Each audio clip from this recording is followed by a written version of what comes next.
Jayraj Hindi film जगत के एकमात्र ऐसे अभिनेता थे जिन्होंने मुख्य फिल्मों के दौर से लेकर वर्तमान दौर तक की अनेक फिल्मों में काम किया। हिंदी सिनेमा के पर्दे पर सर्वाधिक राष्ट्रीय और ऐतिहासिक नायकों को जीवित रखने का कीर्तिमान इसी कलाकार के साथ जुड़ा है। महान संगीतकार नौशाद अली को फिल्मों में ब्रेक देने का श्रेय भी पी जयराज को ही जाता है। उनकी जिंदगी हिंदी सिने जगत के इतिहास के साथ साथ चलती हुई एक सिनेमा की कहानी जैसी थी। वो सरोजनी नायडू के करीबी संबंधी थे। जयराज का जन्म 28 सितंबर 1909 को निजाम स्टेट के करीमनगर में हुआ था। पाइडीपाटी जयरुला नायडू उनका आंध्रीय नाम था। हैदराबाद में पले बड़े हुए, जिससे उर्दू भाषा पर पकड़ अच्छी थी, वो काम आई। उनके पिताजी सरकारी दफ्तर में लेखा जोखा देखा करते थे। उनकी प्रारंभिक शिक्षा हैदराबाद के रोमन कैथोलिक स्कूल में हुई। फिर 3 साल के लिए उन्हें वुड नेशनल कॉलेज के बोर्डिंग हाउस में पढ़ाया गया, जहां से उन्होंने संस्कृत की शिक्षा ली। फिर हैदराबाद के निजाम हाई स्कूल में उर्दू पढ़ी। बीएससी करने के बाद नेवी में जाना चाहते थे, किंतु उनके बड़े भाई सुंदर राज इंजीनियरिंग की पढ़ाई के लिए लंदन भेजना चाहते थे। उनकी माताजी बड़े भाई को ज्यादा प्यार देती थी और उनकी इच्छा थी इंग्लैंड जाकर पढ़ने की, जिसका परिवार ने विरोध किया, जिससे नाराज होकर युवा जयराज किस्मत आजमाने के लिए 1929 में मुंबई आ गए। उस समय उनकी उम्र 19 वर्ष की थी। समुंदर के साथ पहले से बहुत लगाव था, सो डॉकयार्ड में काम करने लगे। वहां उनका एक दोस्त था जिसका नाम था रंग्या। उसने सहायता की और तब पोस्टर को रंगने का काम मिला, जिससे स्टूडियो पहुंचे। उनकी मजबूत कद काठी ने जल्द ही उन्हें निर्माता के आंखों में चढ़ा दिया। महावीर फोटो प्लेस में काम मिला। उस समय चित्रपट मुक्त थे। कई जगह काम किया। एक्टर के बदले खड़े डबल का रोल मिला, पर बाद में मुख्य भूमिकाएं भी मिलने लगी। बाबा वारेरकर उनके आकर्षक और सौष्ठव शरीर को देखकर उनके व्यक्तित्व से बहुत प्रभावित हुए और उन्होंने अपनी पहली फिल्म में नायक की भूमिका के लिए चुन लिया। दुर्भाग्य से ये फिल्म बीच में ही बंद हो गई, क्योंकि वारेरकर का अपने पार्टनर के साथ मनमुटाव हो गया था। निर्देशक नागेंद्र मजूमदार के पास उन्हें सहायक निर्देशक की नौकरी मिल गई। उनके साथ निर्देशन के अलावा संपादन, सिने छायांकन आदि का भी कार्य सीखा।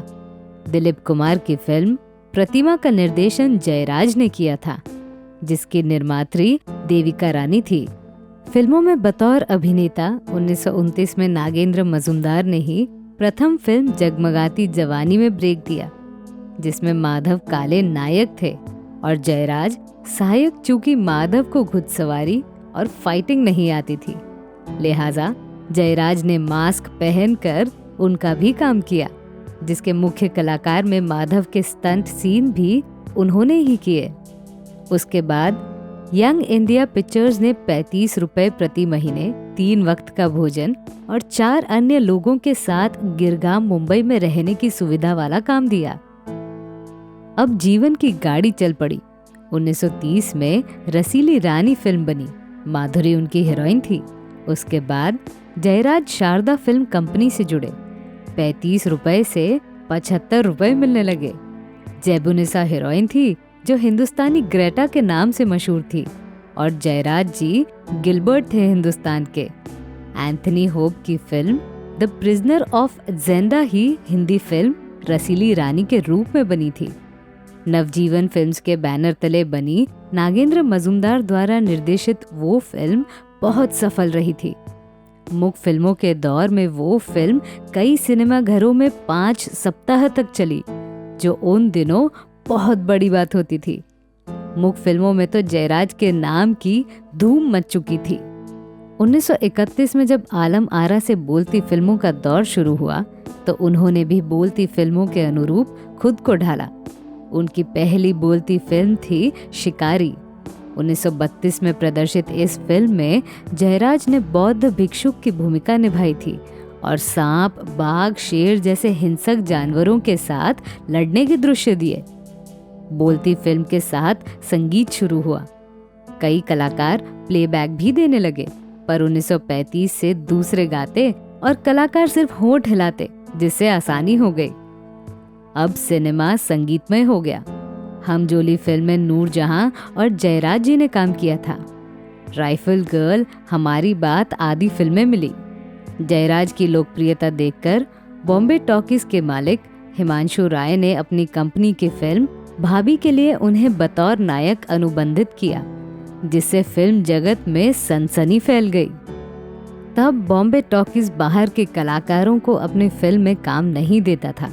फैंस ऑस्टिन द्वारा निर्देशित फिल्म भाभी बहुत सफल रही। मुंबई में उस फिल्म ने रजत जयंती मनाई थी, तो कोलकाता में वो 80 सप्ताह तक चली। फिर आई स्वामी फिल्म, जिसमें सितारा देवी थी। हातिम ताई, तमन्ना उस समय के सिनेमा थे। जयराज ने मराठी, गुजराती फिल्मों में भी काम किया। अपने फिल्मी करियर में बतौर अभिनेता तो लगभग 300 फिल्मों में अभिनय किया, जिसमें से 160 फिल्मों में नायक की भूमिका में थे। बतौर नायक उनकी अंतिम फिल्म थी खूनी कौन मुजरिम कौन, जो वर्ष 1965 में प्रदर्शित हुई। उसके बाद उन्होंने उम्र की मांग के अनुसार चरित्र भूमिकाएं निभाना शुरू कर दी। महात्मा गांधी की हत्या पर आधारित अमरीकी film 9 Hours to Rama, mark Robson निर्मित में जीडी बिरला की भूमिका निभाने का भी अवसर मिला, जो आज तक हिंदुस्तान में प्रदर्शित नहीं हो पाई है। माया फिल्म में IS जौहर के साथ काम किया। ये दोनों अमरीकी फिल्में हैं। इंडो रशियन फिल्म परदेसी में भी काम किया।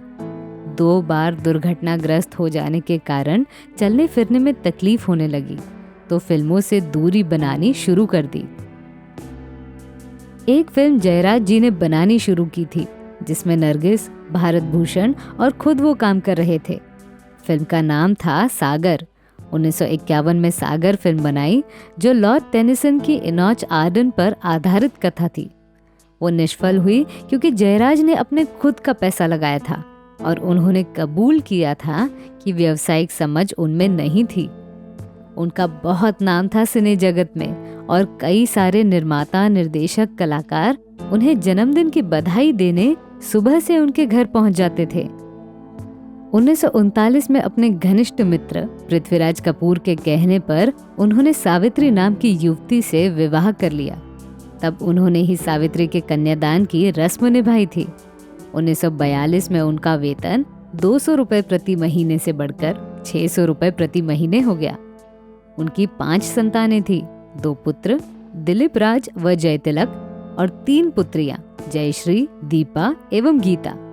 सबसे बड़े दिलीप राज जो एक्टर बने, उनके द्वारा अभिनीत KA अब्बास की फिल्म शहर और सपना को राष्ट्रपति पुरस्कार मिला था। जयराज का दूसरा पुत्र अमेरिका में रहता है। दूसरी बेटी थी जयश्री। उनका विवाह राज कपूर की पत्नी कृष्णा के छोटे भाई भूपेंद्र के साथ हुआ था। तीसरी बेटी थी दीपा, फिर थी गीता, सबसे छोटी। पी जयराज को लाइफ टाइम अचीवमेंट अवार्ड से नवाजा गया। 1982 में उन्हें दादा साहेब फाल्के पुरस्कार भी मिला। जयराज का निधन लीलावती अस्पताल में 11 अगस्त 2000 को हुआ और हिंदी सिने संसार का मुख फिल्मों से आज तक का मानो एक सेतु ही टूटकर अदृश्य हो गया।